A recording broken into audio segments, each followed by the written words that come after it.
For clarification on a question earlier, has the US identified who was behind the attack that killed 3 American servicemen? I already answered that question. We're still working our way through that. But the president has decided on his response, he said. So how can he decide on his response if you're still working through that? I just don't have anything more to add on that. Actually, a question about another part of the world, particularly that the president I know has a lot of interest in. Northern Ireland's largest British Unionist party agreed to end a boycott that essentially I think ends the Belfast government standstill.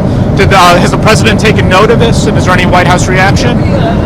We welcome that there's progress here, but as we understand it, there's still some legislation that's required, and certainly we'd leave that to the elected officials in Northern Ireland to speak to. But as we understand it, there's still some legislation that has to be inked before they can get that forward. Just a quick one on Pakistan. Imran Khan, the former prime minister, was sentenced to 10 years in prison.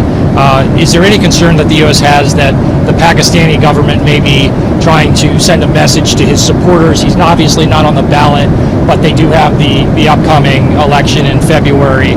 Does the U.S. have any concern that the Pakistani government may be trying to target Khan's supporters through this sentence? We see this as an internal judicial matter for the Pakistani government to speak to. Obviously, as a democracy, just like for any other country, we want to make sure that elections are free and fair, and that judicial processes are also done,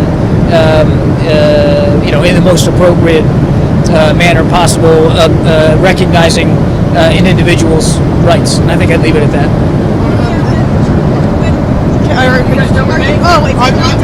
I've got one last question on Sudan, if I may.